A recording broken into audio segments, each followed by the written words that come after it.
Bismillahirrahmanirrahim.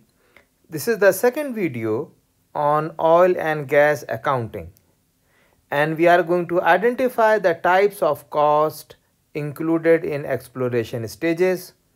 We will define G&G cost and record the journal entry for G&G cost.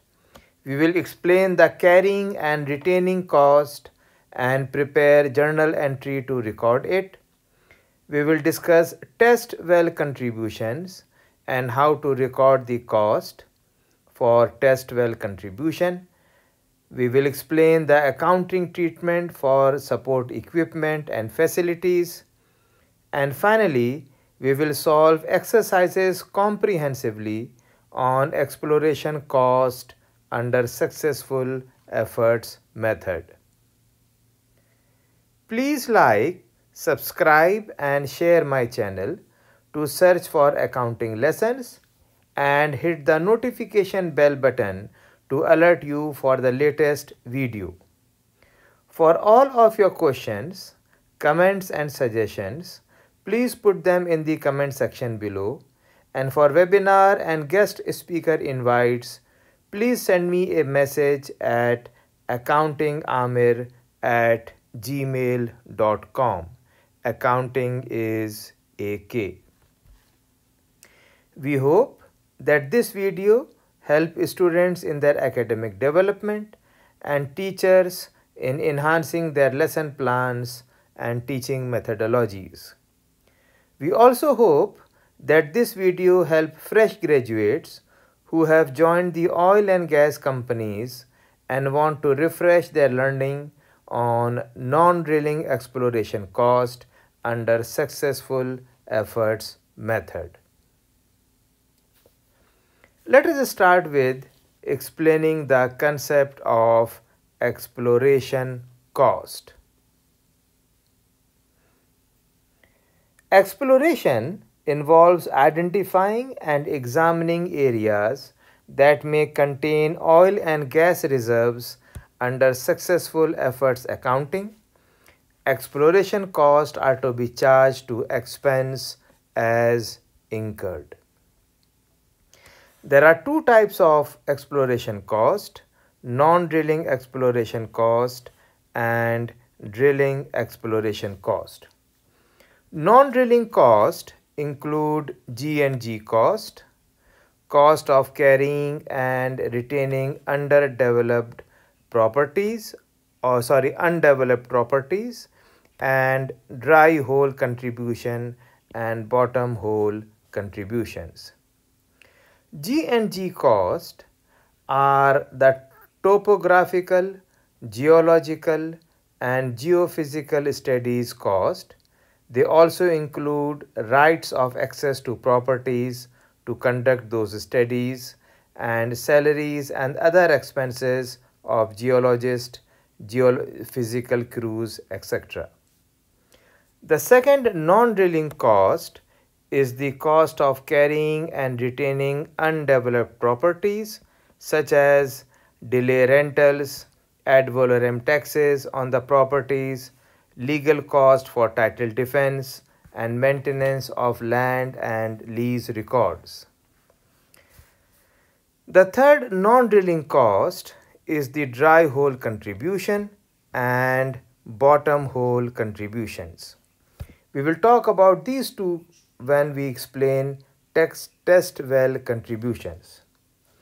The second type of exploration cost is the drilling exploration cost, and they include cost of drilling and equipping exploratory wells and cost of drilling exploratory type stratigraphic test wells. We will not talk about drilling exploration cost in this video, but we will have a separate video on it later, inshallah. So, exploration costs are of two types: non-drilling exploratory cost and drilling exploratory cost. Remember, non-drilling exploratory cost include G&G cost, and G&G cost are similar to research cost because they are incurred to provide information and to a large extent incurred prior to property acquisition. Therefore, FASB concluded that G&G cost should be expensed as incurred. So G&G cost must be expensed as incurred regardless of whether they were incurred before or after acquisition of a working interest in the property. Next, let us talk about the purpose of G&G cost, G&G techniques, G&G surveys, and two important concepts, shooting rights and fees. The purpose of geological and geophysical, that is the G&G cost, exploration is to locate or identify areas with the potential of producing oil and or gas in commercial quantities. G&G cost may be conducted either before or after a property is acquired. There are two G&G techniques, surface technique and subsurface techniques. Surface techniques are used to evaluate the surface for evidence of subsurface formation with characteristics favorable to the accumulation of oil or gas.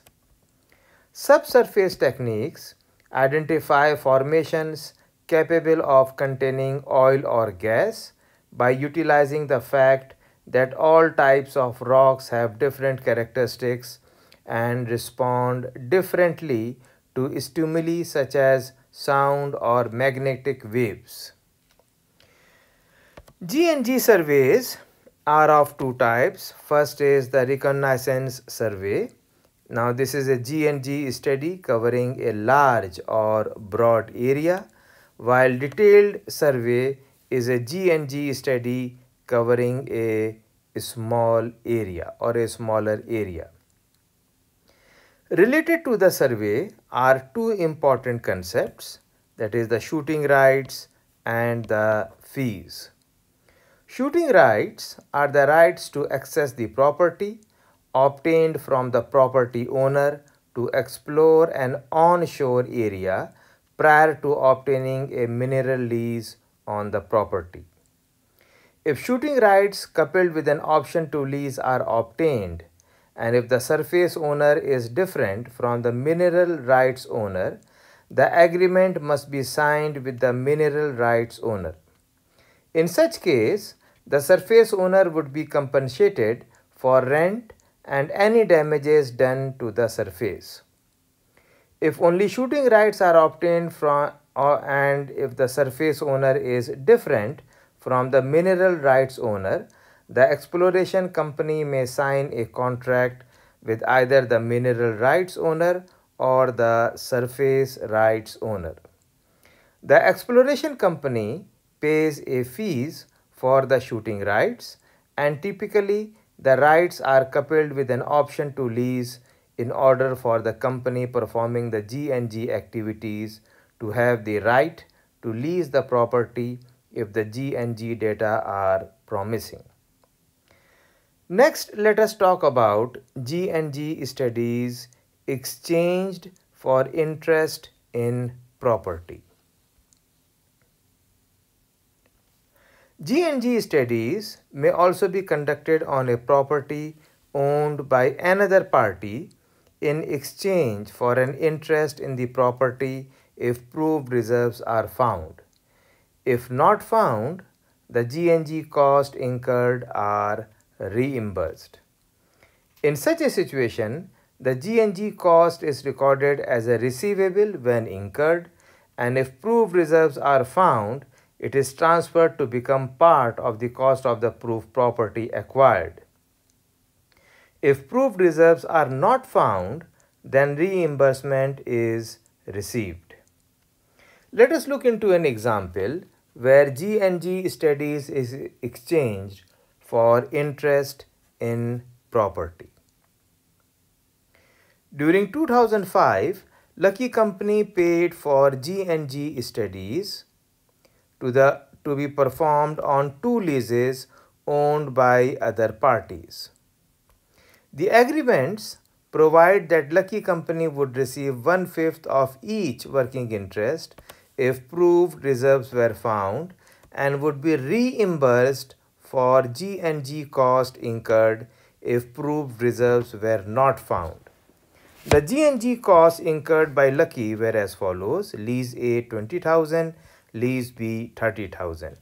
Drilling activity on the lease in 2005 was as follows: Lease A, drilling resulted in a dry hole and the lease was abandoned. So, the owner of Lease A is going to be Lease A will be reimbursing Lucky for the G&G cost, and the general entry will be like this. For Lease A, we will be having receivables for Lease A is debit for 20,000 Riyal or dollars, and cash is credit for 20,000. And if you can remember, in the previous slide we have stated that if proved reserves are not found, then reimbursement is going to be received. So because this is a dry hole, reimbursement has to be there. So cash will be debit by the same amount, 20,000, and receivables Lease A will be credited by 20,000. Then in Lease B, drilling resulted in discovering proved reserves, and in this case again G&G cost will be recorded as a receivable when incurred. So receivables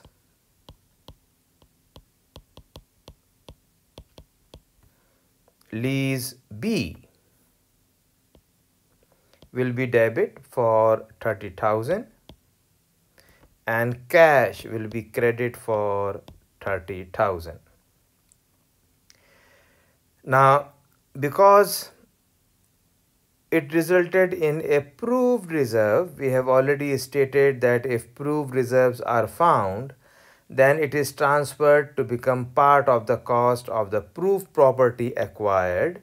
So the general entry will be, in this case, proved property Lease B debit for 30,000 and receivables Lease B will be credited by 30,000. So you see the difference when we are going to have a dry hole or when we are going to have a proved reserve. Next, let us talk about carrying and retaining cost. The carrying and retaining cost that we are going to discuss in the next slide are associated with undeveloped properties and are classified as exploration cost. So if ad valorem taxes or lease record maintenance cost are associated with proved reserves, then they are classified as the production cost and not as a exploration cost. So carrying and retaining costs are incurred primarily to maintain the lessee's property rights and not to acquire those rights. Common carrying and retaining costs include delay rental, property taxes, legal costs for title defense, clerical and record keeping cost. Carrying costs do not increase the potential recoverable amount of oil and gas and do not enhance future benefits to be derived from the acquired properties. As such, carrying and retaining costs are expensed as incurred. So let us look into an example. Now, Lucky Company acquired 500 acres of lease in Texas during the first year. The company did not develop the lease. So that means that no drilling was done, and therefore they are going to retain the lease. And suppose the delay rental that has been agreed for is say 500 reals or $500. So the journal entry in this case will be delay rental expense debit for 500 and cash will be credit for 500 for delay rental.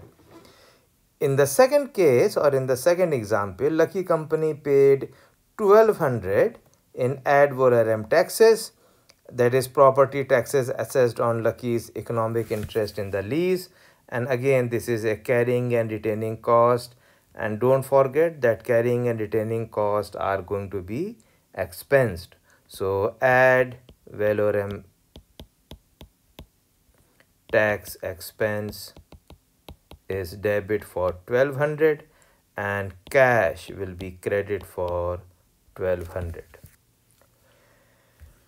In the third example, the land department incurred allocable cost of 5,000 in maintaining land and lease records and allocated 500 of that cost to the property.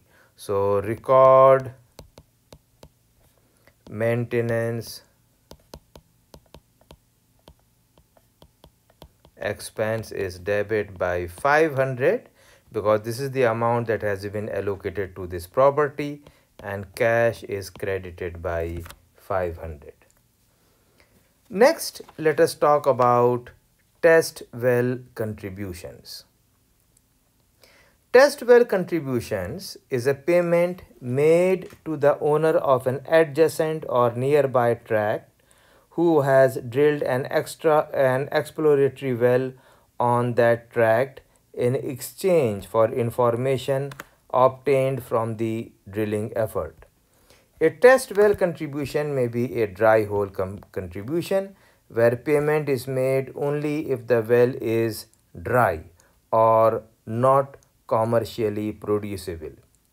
It is paid only if the well does not find proved reserves. Then we have bottom hole contribution, and the payment is made when an agreement upon depth has reached regardless of the outcome of the well. So if they have reached the depth of but then there is no oil or it is a dry hole, still the payment is going to be made. So test well contributions provide benefits to both the drilling party and the test well contributor. And for example, here in a pre-arranged agreement, Company B drills a well and provides specified G&G information to Company A. So Company A receives the information and in return pay a test well contribution to Company B. Remember that since test well contributions are G&G cost, they are expensed as incurred. Now Company B treats the amount received as a reduction of intangible drilling cost incurred as the well is drilled, and we will talk about this part later in the videos. A dry hole contribution is paid only if the well does not find proved reserves. The driller is obligated to furnish G&G information to the other company involved in the dry hole contribution agreement. Where a bottom hole contribution is paid when the driller reaches the predetermined contract depth, even if proved reserves are not found. The bottom hole contribution will not be paid if the driller fails to drill to the predetermined depth. Depending on contract terms, the bottom hole contributor may receive G&G information even if the well is not drilled to contract depth and no payment is made. The primary reason for making a test well contribution is that the valuable information can be obtained without the cost of drilling a well. On the other hand, the company receiving the contribution receives money to help offset the cost of drilling the well. Let us look into an example on test well contribution. So, well 1, there is a dry hole contribution of 15,000 and the well is dry. And if the well is dry, we are going to pay the contribution. So the test well contribution expense is debit and cash is credit. In the second case, there is a dry hole contribution of 25,000, but it is completed as a producer, and in this case there will be no entry as it is completed and it is not a dry hole. In the third case, bottom hole contribution is 10,000 and they drilled to agreed depth and determined to be dry. Now you see they have drilled to an agreed depth, and even if it is dry, we are going to pay the amount. So test well contribution is debit and cash is credit. In the fourth example, there is a bottom hole contribution of 20,000 and the well was abandoned before reaching the agreed depth.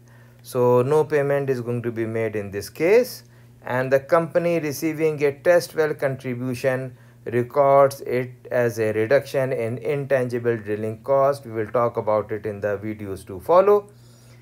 And now let us do a comprehensive example that illustrates the accounting for different types of non-drilling exploration cost. Now Lucky Company was interested in a large section of land in West Texas and obtained shooting rights for 6,000 acres for 1.5 acre, and you know that G&G cost are expense, so G&G expense is debit. 6,000 times 1.5, that is 9,000.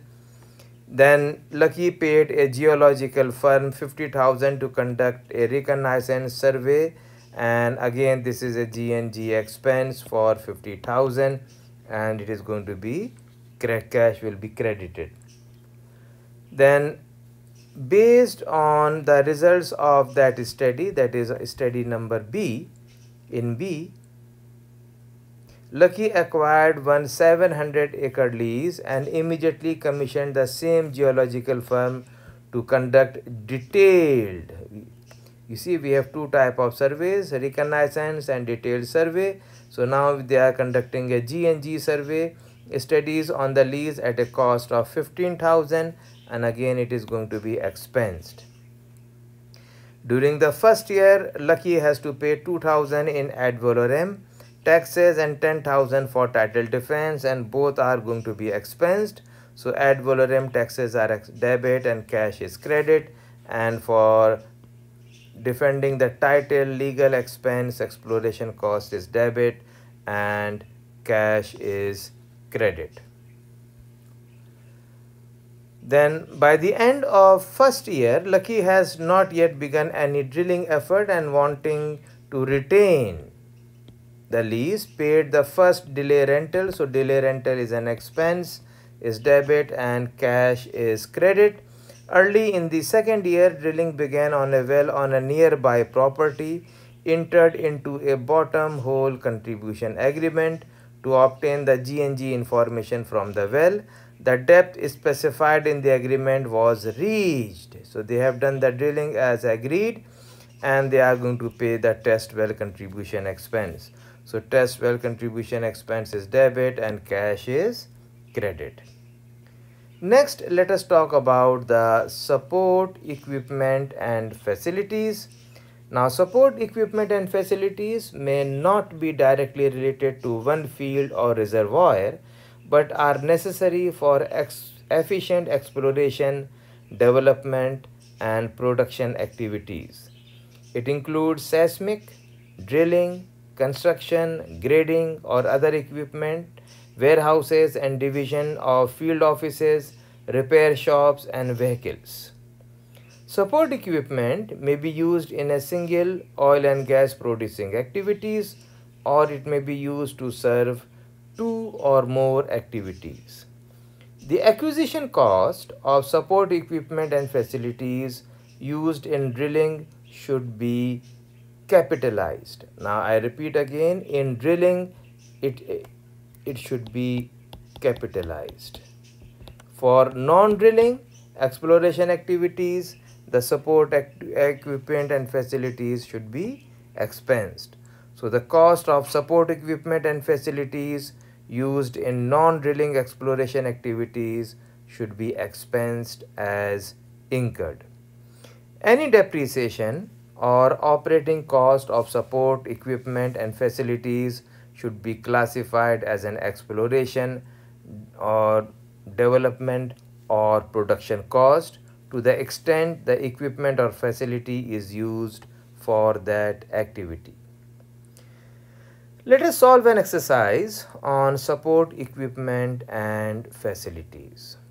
So depreciation of a seismic equipment used by Lucky Oil Company in West Texas was 10,000. Operating cost were 21,000. So depreciation is debit and accumulated depreciation is credit. For operating expenses, G&G expense is debit and cash is credit. Finally, let us talk about offshore and international operations. Now, offshore G&G surveys are conducted differently than onshore G&G or than onshore operations. Now, G&G are significantly more expensive in offshore operations. In international operations, G&G surveys may be conducted either onshore or offshore depending on the location of the contract area. In many situations, these costs are borne entirely by the International Exploration and Production Company, even when a local government-owned oil company shares in the working interest. Despite these differences, the cost of G&G and other non-drilling exploration activities incurred offshore and in international locations are accounted for in the same manner as for domestic onshore operations.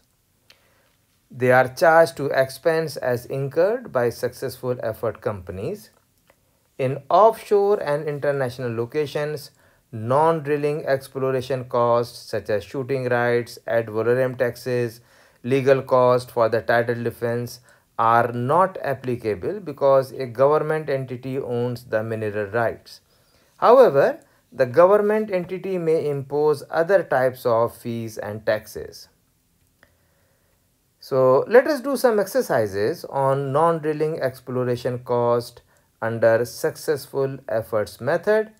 Just keep one thing in mind, that non-drilling exploration costs are expensed.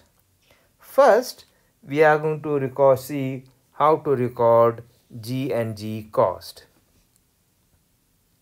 Now, Mark Oil Company acquired exploration rights on 20,000 acres at 4 per acre, and then hired an independent. So they have acquired the exploration rights. So G&G expense are debit and cash is credit. 20,000 acres of the land at the rate of 4 is 80,000. And they have hired an independent geological firm to conduct the G&G work for 83,000. So G&G studies is debit and cash is credit. As a result of G&G work, Mark Company decided to lease 600 acres, ignore acquisition cost. Mark then hired the same geological firm to perform detailed G&G studies on the 600 acres at a cost of 100,000. So again, G&G expense is debit and cash is credit. Now in the next exercise, we are going to explain how to record carrying and retaining cost and test well contributions. Now, Gerin Petroleum acquired a lease on March 1, 2019. Being short of funds, Gerin Petroleum did not begin drilling operation during the first year of the primary term, and on March 1, 2020 made a delay rental payment of 15,000. So on March 1, 2020, delay rental is debit and cash is credit. Then on May 2020, the company paid bottom hole contribution of 44,000. So this is on May 12, 2020. Test well contribution is debit and cash is credit. The information obtained from this well was so encouraging that Gerin Petroleum decided to begin drilling operations. However, there were some title problems and drilling was delayed. Legal costs incurred for title defense was 82,000. So legal expense exploration is debit and cash is credit. Next, let us do an exercise on recording journal entries on exploration cost. Now, the following costs are incurred by the Exploration Department of Matrix Energy Corporation during the year 2018, and you know that all the costs are going to be expensed. So we have shooting right 25, bottom hole 43, supplies for exploration. Then we have mapping costs for exploration, salaries for exploration, depreciation for 10,000, and when there is depreciation for 10,000, there has to be an accumulated depreciation as well. Then we have transportation for seismic crew 6,000, and then we have the operating cost for exploration 8,000, and we assume that all these costs has been paid, so cash is credited by 310,000. Okay. Next, let us see how we record journal entries for carrying and retaining cost for test well contributions. Okay.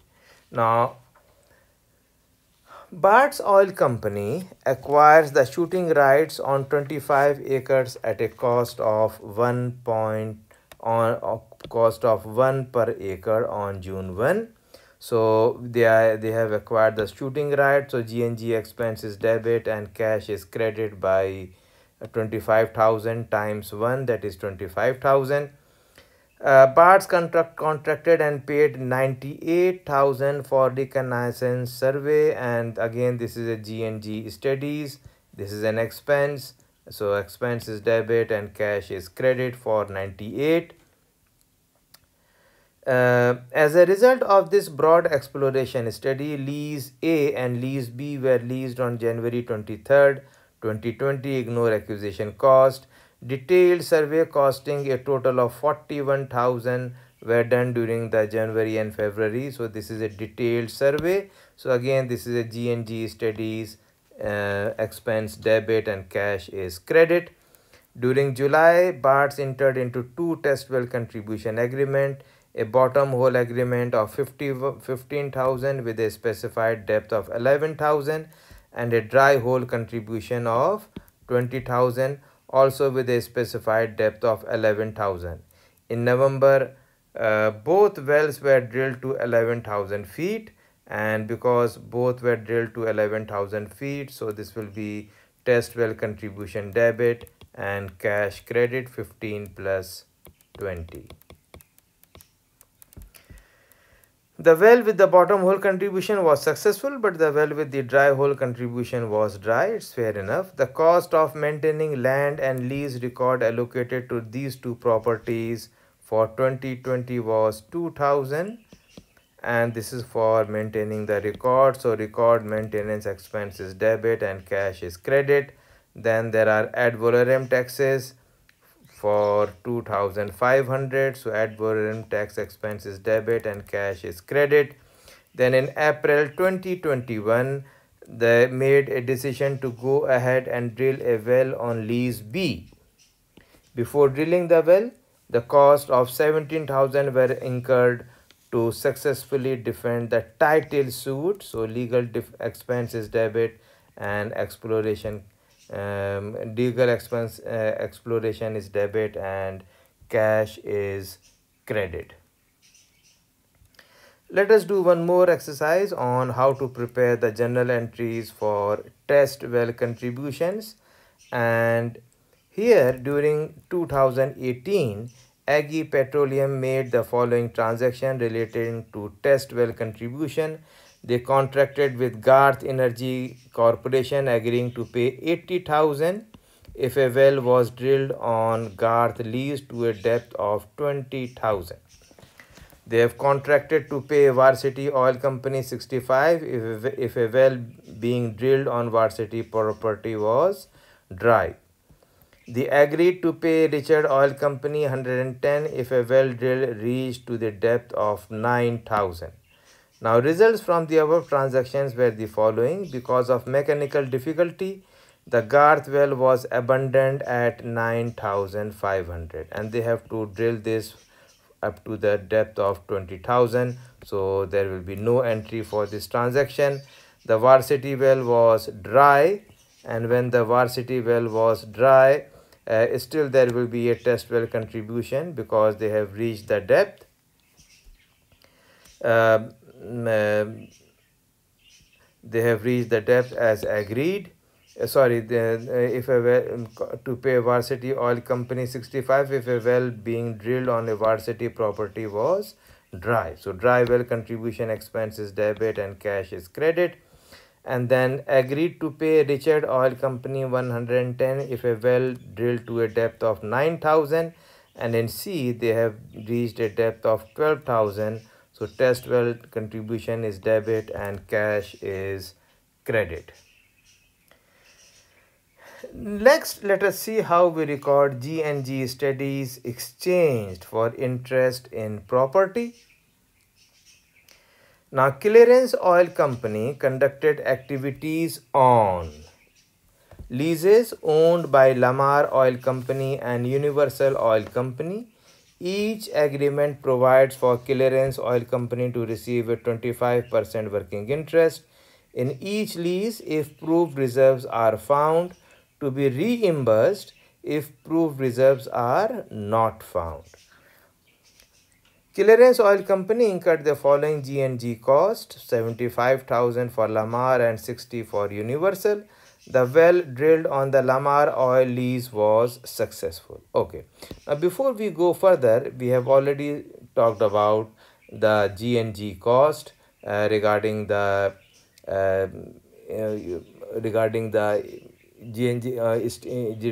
G&G studies exchanged for interest in property, that in such a situation the G&G cost is recorded as a receivable when incurred. So we have receivable debit and cash credit for Lamar lease, and for Universal again receivable is debit and cash is credit for 60,000. Then if proved reserves are found, it is going to be transferred to become part of the cost of the proved property acquired. Now here you see the Lamar oil lease was successful, so that's why this is successful, and if proved reserves are found, we are going to transfer it to become part of the cost of the proved property. So proved property is debit and receivable is credit for Lamar. But in the case of drilling on the Universal oil lease resulted in a dry hole, and if proved reserves are not found, then reimbursement is to be received. So cash is debit and receivable is credit. Now, G&G costs are incurred prior to property acquisition in many cases. Surveyed property is never acquired, or if acquired is subsequently abandoned. So let us see how we journalize such transactions. Okay. Now, Gravity Energy obtained a 3-year lease on 2,000 acres on May 2 that contained a 4-acre delay rental clause. Drilling operation were started on June 15 and completed on October 16. The well determined to be dry was plugged and abandoned. So there is a delay rental on May 2, 2018 because they have acquired on 2017. So delay rental of 8,000 is debit and cash is credit. And then again you see for May 2019 there will be a delay rental because it has been abandoned. So delay rental is debit and cash is credit for the second year as well. Let us do another exercise on journal entries regarding the non-drilling exploration cost. And here during 2019 Shaddock Oil Company obtained the following leases A, B and C. After obtaining these leases, the oil company incurred shooting rights on lease A and lease C. So at 1.5 acres and incurred the following costs. Okay, so they have the 3,000 plus 5, that is 8,000, and the rate is 1.5, that makes 12,000, and that is what we have over here. G&G expense, shooting right is debit and cash is credit. Then in they have paid the salaries, so G&G expense debit for salaries and cash is credit. Then mapping cost is there for 30,000, so G&G expense, mapping cost is debit and cash is credit. And then finally they have minor repair expense, so G&G expense repair is debit and cash is credit. Let us look into another journal entry, and here Holex Oil and Gas Company Corporation agreed to conduct G&G studies and other exploration activities on a lease owned by BART Energy Company in exchange for an interest in the property if proved reserves are found. If proved reserves are not found, Helix will be reimbursed for the cost. So Helix incurred a cost of 245. So remember that if such a situation, the G&G cost is recorded as a receivable when incurred. So receivable is debit and cash is credit. Now assume proved reserves are found. So if proved reserves are found, it is to be transferred to become part of the cost of the proved property acquired. So proved property is debit and receivable is credit. Assume instead that proved reserves are not found. So in this case, if proved reserves are not found, then reimbursement is to be received. So cash is debit and receivable BART is credit. So this completes part 2 on non-drilling exploration cost under successful effort methods. I hope you have enjoyed this presentation, and if you found value in this video, then please like, subscribe and share my channel and hit the notification bell button to alert you for the latest video. And one last thing before I go, if you have any suggestions for future topics or any feedback, please put them in the comment section below. And for webinar and guest speaker invites, please send me a message at accountingamir@gmail.com. Remember, effective questioning brings insight, which fuels curiosity, which cultivates wisdom. If you have any question regarding this session, then please don't hesitate to ask in the comment box or by email, and inshallah I will reply you back. Thank you so much and happy learning.